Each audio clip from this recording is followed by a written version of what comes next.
네, 고급 외제차 벤츠에 바친 60대 택시 운전기사가 가해 차량 동승자인 30대 남성으로부터 무차별적인 폭행을 당했습니다.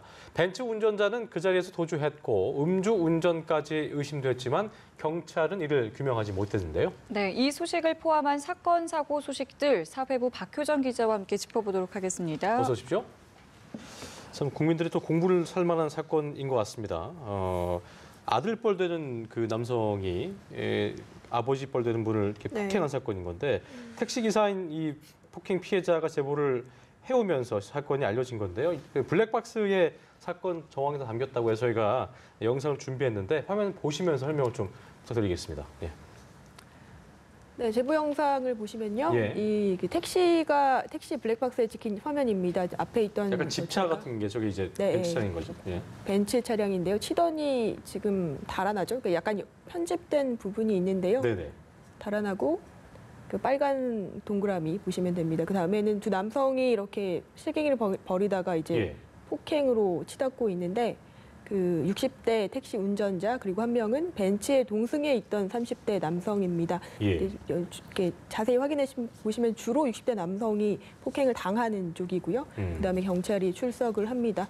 자초 지정을 확인해 봤더니 이제 후진하다가 택시랑 접촉 사고를 냈습니다. 사고는 큰 게 아니었는데 그다음에 이제 운전자들이 내려서 이 벤츠에 타고 있던 이렇게 두 사람이 30대 남성 두 명이 합의를 해달라, 통장 번호를 알려달라, 알아서 처리를 해주겠다 이렇게 얘기를 합니다. 그런데 이 택시는 그럴 수가 없고요.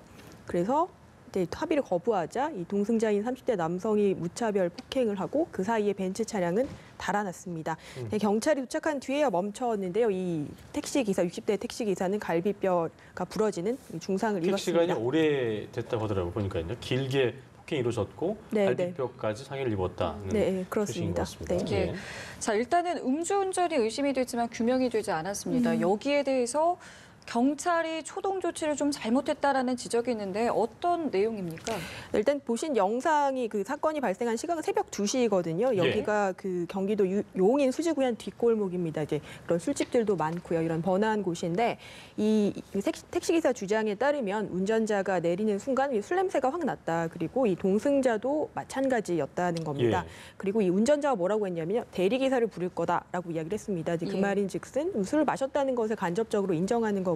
이제 그렇기 때문에 이 택시기사도 신고 당시부터 음주운전이 의심된다, 술을 마신 것 같다고 얘기를 했는데 경찰이 1분 만에 현장에 도착을 했고요. 이제 그런데 달아난 이 차를 줬지 않았습니다. 이제 차 번호나 이런 것도 얘기해 줬음에도 불구하고 이제 결국에는 현장에서 이제 술을 마셨는지 여부를 확인하지 못했고 사흘 뒤에야 이 이제 벤츠 운전자와 연락이 닿았고 경찰에 나왔습니다. 그런데 뭐라고 진술했냐면 술을 마시지 않았고 여자친구가 기다리고 있어서 급히 떠난 것뿐이다 이렇게 해명을 했습니다.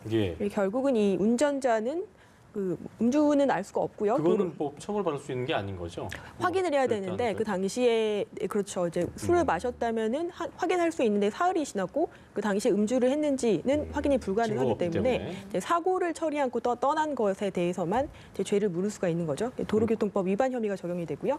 동승자에 대해서는 상해 혐의로 입건을 했습니다. 네. 자, 그리고 또 이건 참 안타까운 소식이었는데요. 생활고를 이기지 못해서 스스로 목숨을 끊은 모녀가 긴 시간입니다. 60일, 2달 만에 발견됐다는 안타까운 소식이었는데 굉장히 긴 시간 동안 알려지지 않는 것으로 전해지고 있네요. 네, 그렇습니다. 이제 자세한 거는 확인을 해봐야 되지만 최소 2달이라고 일단 추정을 하고요. 여기가 이제 충북 증평에서 일어난 사건입니다. 지난 6일 금요일 오후 5시쯤이고요. 이 증평에 있는 아파트, 임대 아파트입니다. 임대 아파트 4층에서 41살 여성과 이 여성의 4살 박이 딸이 침대에 누워서 숨진 채 발견이 됐습니다. 이불을 덮고 나란히 누운 상태였는데 시신 상태 등을 1차적으로 봤을 때 최소 2달 전에 사망한 것으로 추정이 됩니다. 이 아파트 관리비나 고지서를 보면요, 이렇게 수도 사용량이 지난해 12월부터 0이었다고 확인이 되고요. 어떻게 찾았냐고 하니 하도 이제 그 여러 가지 공과금이나 관리비가 납부가 되지 않은 것을 이상하게 생긴 경비 아저씨가 이상하게 생각을 해서 이제 문을 두드려봤더니 답이 없고 그래서 결국은 이제 경찰을 불렀다고 합니다.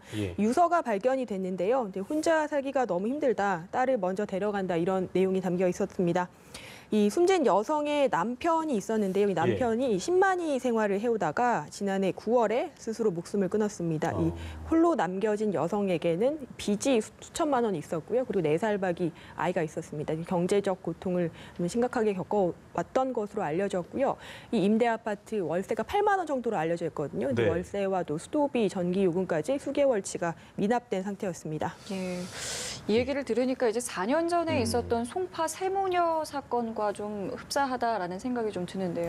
네, 뭐 모두들 기억을 하실 텐데요. 2014년이고요. 송파구 예. 반지하 지하방에서 60대 여성과 두 딸이 생활고 끝에 스스로 목숨을 끊은 사건이 있었습니다. 이제 당시에 현금 70만 원이 담긴 봉투를 두고서 마지막 집세와 공과금이다, 죄송합니다라는 메모를 남기고 숨졌었는데요.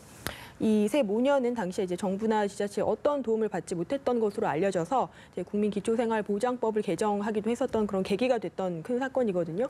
그런데 이제 4년이 지난 지금에서야 비슷한 일이 일어나면서 이제 아직도 그런 이제 복지제도의 허점이 있는 게 아니냐 이런 이야기가 나오고 있는데요. 예. 이번 이제 징병 사건을 좀 살펴보시면 이제 소득은 없었습니다만 이 임대 아파트 보증금이 1억 정도, 1억에서 1억 5천만 원 정도 잡혀 있었던 것으로 나오고요. 그렇기 예. 때문에 저소득층으로 분류가 안 됐습니다.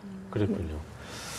네, 다음은 좀 황당한 소식인데요. 남의 무덤을 파헤쳐서 유골을 훼손한 남성이 붙잡혔다 그러네요. 이거 어떤 얘기입니까? 네, 이제 경기 이천의 야산에서 일어난 일인데요. 60살 박모 씨는 지난해 말부터 최근까지 이천 장호원읍 일대 한 야산에서 예. 이 새벽 시간을 틈타서 무덤 4곳을 삽으로 파헤친 뒤 유골을 훼손했습니다. 예. 이제 현장에 이렇게 피다 남은 담배꽁초가 있었는데 이 예. DNA를 검사 결과 이 박 씨를 붙잡았습니다. 근데 이 예. 사람은 11년 전에도 이 비슷한 범죄를 저지른 경력이 있었는데요. 예. 제가 알고 봤더니 조현병을 앓고 있던 환자였고요. 예. 이제 왜 남의 무덤을 파헤쳤냐라고 물어봐 보니까 우주의 신이 보내는 텔레파시를 듣기 위해서 유골이 필요했다. 이런 좀 의미를 알 수 없는 진술을 했다고 합니다. 그랬군요.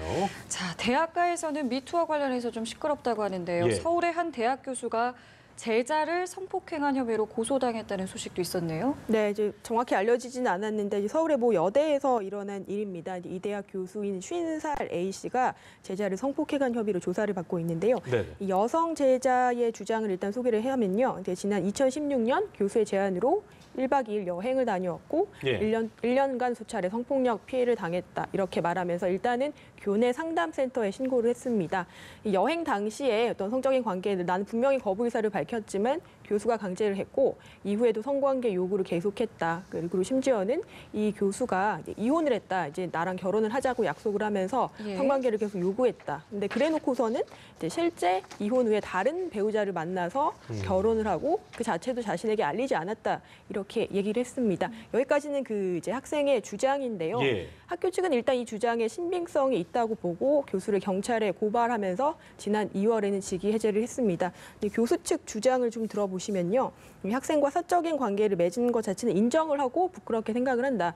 하지만 분명히 위력에 의해서 내가 강제한 것은 아니었다는 주장입니다. 이제 그러면서 이제 학생이 오히려 이 관계를 폭로하겠다고 나를 협박했다. 이렇게 주장을 하고 있습니다. 그렇습니다. 자, 그리고 미투 관련 연예인 관련된 유명인들 관련된 폭로도 이어지고 있는데 상당히 많은 부분들이 지금 수사를 받고 있는 것으로 알고 있거든요. 이거는 네. 어떻게 좀 진척이 되고 있습니까? 네, 이게 지난주 집계를 한번 보시면요. 일단 서울지방경찰청에서 수사하고 있는 예. 미투 관련 수사는 정식 수사가 5건이고 그 정식 수사 전에 하는 내사가 8건입니다. 그러니까 이제 수사에 착수했다고 보는 사건 13건이고요. 그리고 그 이전에 아직 수사는 아니지만 제 기초적인 사실관계를 확인하고 있는 건이 25건 정도 됩니다. 좀 알려진 것들을 말씀드리면요. 사진작가 로타, 래퍼 덤말리 그리고 방송인 김은국 씨 정도 있는데요. 이 모델 2명을 성폭행한 혐의를 받는 로타는 지난달 경찰에 출석해서 조사를 받았고 김은국 씨는 지난주 목요일 경찰에 출석해 조사를 받았습니다. 혐의를 부인했죠. 근데 이런 사건들을 보시면 이제 피해자의 폭로와 고소, 고발 이렇게 바로 연결되기 때문에 수사가 비교적 원활합니다.